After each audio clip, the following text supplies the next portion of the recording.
Hello दोस्तों। आप सभी ने ये कहावत तो सुनी ही होगी कि जो जीता वही सिकंदर। तो जीतने वाले को ही सिकंदर क्यों कहते हैं? आखिर कौन था सिकंदर? तो चलिए दोस्तों जानते हैं सिकंदर महान, जिसका असली नाम अलेक्जेंडर था, जिसे पूरी दुनिया अलेक्जेंडर द ग्रेट के नाम से बुलाती है। अपने पिता फिलिप सेकंड के मौत के बाद सिर्फ 20 साल की उम्र में ही मैसेडोनिया की गद्दी संभाल ली और उसके दौर के सबसे पावरफुल एम्पायर पर्शियन एम्पायर को अपने बहादुरी और चालाकी से सिर्फ 25 साल की उम्र में ही मात दे दी। इसी जीत के बाद पर्शियंस ने उन्हें सिकंदर का लक़ब दिया, जिसका मतलब वॉरियर और डिफेंडर होता है। अलेक्जेंडर ने अपने जीवन में एक भी जंग नहीं हारी और देखते ही देखते सिर्फ 30 साल की उम्र में ही उनका साम्राज्य हिस्ट्री के सबसे बड़े साम्राज्यों में से एक बन गया। तो आगे बढ़ने से पहले अगर आपने चैनल को सब्सक्राइब नहीं किया तो चैनल सब्सक्राइब कर ले और बेल आइकन को दबा दे। तो चलिए आगे बढ़ते हैं। सिकंदर का जन्म 20 जुलाई 356 बीसी में, यानी आज से लगभग 2379 साल पहले किंगडम ऑफ मैसेडोनिया की राजधानी पेला में हुआ, जो आज के ज़माने में ग्रीस में है। सिकंदर मैसेडोनिया के किंग फिलिप सेकंड और उनकी चौथी बीवी ओलंपियास के बेटे थे। उनकी माँ ओलंपियास एपिरस के किंग नियोप्टोपोलिमस फर्स्ट की बेटी थी। एंशिएंट ग्रीक के चरित्र लेखक यानी बायोग्राफर प्लूटार्च के अनुसार एक दिन ओलंपियास को सपना आया, जिसमें उसे दिखता है कि एक कड़कती हुई बिजली उसके पेट पर गिरती है। इसके वजह से आग के लपटे निकलते हैं और बहुत दूर तक फैल जाती है।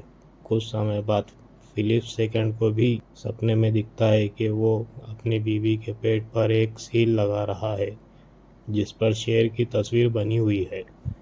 कई लोगों को लगता था कि सिकंदर दिव्य शक्ति के साथ पैदा हुआ था। बचपन से ही अलेक्जेंडर को घुड़सवारी, जंग के तौर तरीके और शिकार की ट्रेनिंग दी गई। जब अलेक्जेंडर 10 साल का था तो उसने एक बेकाबू घोड़े को अपने काबू में कर लिया था। ये देखकर उसके पिता फिलिप सेकंड बहुत खुश हुए और उस घोड़े को खरीद कर अलेक्जेंडर को दे दिया। अलेक्जेंडर ने उसका नाम ब्यूसेफालस रख दिया। ब्यूसेफालस ने इंडिया के सफ़र तक अलेक्जेंडर का साथ दिया। वो घोड़ा अलेक्जेंडर को बहुत प्यारा था। जब घोड़े की मौत हो गई तो अलेक्जेंडर ने एक सिटी का नाम उस घोड़े के नाम पर ब्यूसेफाला रख दिया। जब अलेक्जेंडर 13 साल का हुआ तो फिलिप सेकंड ने दुनिया के सबसे मशहूर फिलोसोफर एरिस्टोटल के ज़रिए उसे ट्रेनिंग दिलवाई। एरिस्टोटल ने अलेक्जेंडर को और उसके साथियों को medicine, philosophy, morals, religions, logic, इन सब चीज़ों के बारे में सिखाया। 16 साल की उम्र में अलेक्जेंडर की ट्रेनिंग पूरी हो गई। फिलिप सेकंड ने उत्तर में थ्रेसियंस के खिलाफ जंग छेड़ दी थी, जिसके कारण अलेक्जेंडर को शासक और उत्तराधिकारी के रूप में कार्यभार सौंप दिया गया। फिलिप सेकंड की गैर मौजूदगी में माइदी के थ्रेसियंस ट्राइब ने मैसेडोनिया के खिलाफ बगावत कर दी।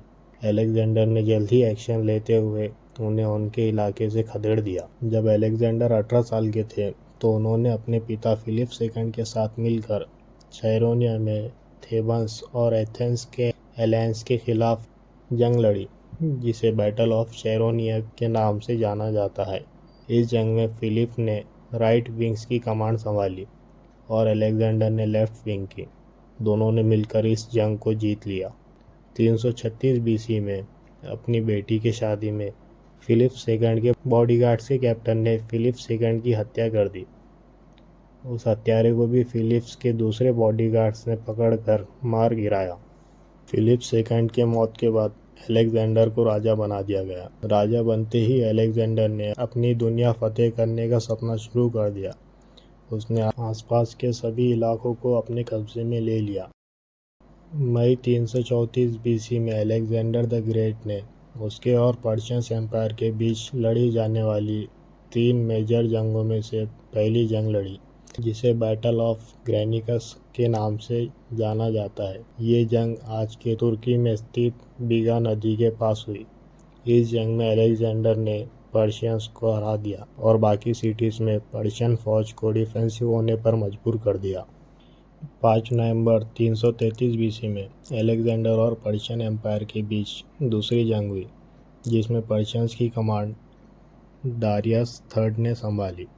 इस जंग को बैटल ऑफ इसूस के नाम से जाना जाता है। शुरुआत में मैसेडोनियंस के लिए चीज़ें अच्छी नहीं रही। उनकी सेंट्रल टुकड़ी को नदी के पार और एक मजबूत तट पर आगे बढ़ना पड़ा। दूसरी तरफ उनका इंतज़ार कर रही पर्शियन आर्मी ने उनके करीब 120 सैनिकों को मार गिराया और उन्हें पीछे खदेड़ दिया।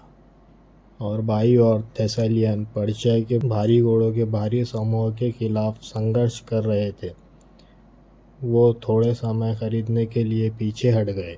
इसी दौरान अलेक्जेंडर की कमांड में हाइपरस्पीड्स ने कार्डासेस पर हमला किया और पर्शियन डिफेंस को भेदने में कामयाब रहे। अलेक्जेंडर और उसके साथियों ने डारियस और उसके बॉडीगार्ड्स पर सीधा हमला कर दिया, जिससे वो युद्ध के मैदान से भाग गए। अलेक्जेंडर ने फिर अपने बाएं और सेंट्रल टुकड़ी पर हमला कर रहे पर्शियन आर्मी पर पीछे से हमला कर दिया। अपने राजा को भागता देखकर पर्शियन आर्मी में हलचल मच गई और वो भी वहां से भाग खड़े।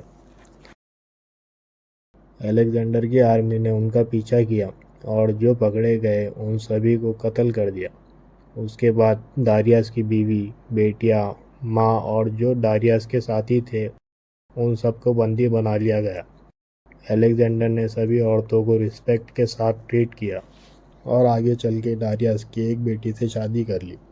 2 साल बाद अक्टूबर 331 बीसी में बैटल ऑफ गागामेला में अलेक्जेंडर और किंग डारियस थर्ड का फिर से आमना सामना हुआ। ये युद्ध अलेक्जेंडर और पर्शियन एम्पायर के बीच लड़े जाने वाला आखिरी युद्ध था। इस बैटल में अलेक्जेंडर के आर्मी में करीब 47,000 सैनिक थे और दारियस की पर्शियन आर्मी में करीब 1,20,000। दारियस ने युद्ध के लिए खुला मैदान चुना, जिससे कि उसे उसकी ज़्यादा तादाद वाली आर्मी का ज़्यादा फायदा मिल सके।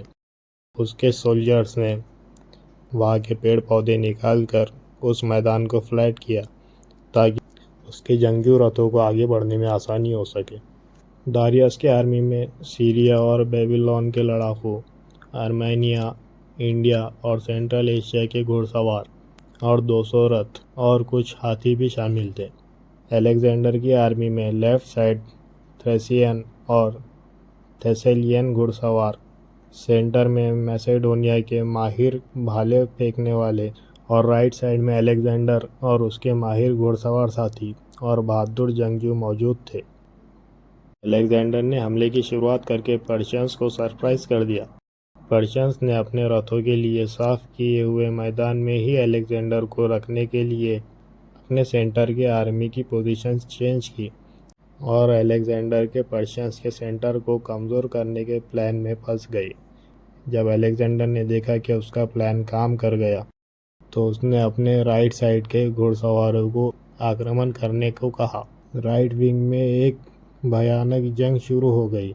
दारियस ने अपने रथों को आगे भेजा, पर अलेक्जेंडर के माहिर भाला फेंकने वालों ने उनके कई सारे घोड़ों और रथों को तबाह कर दिया।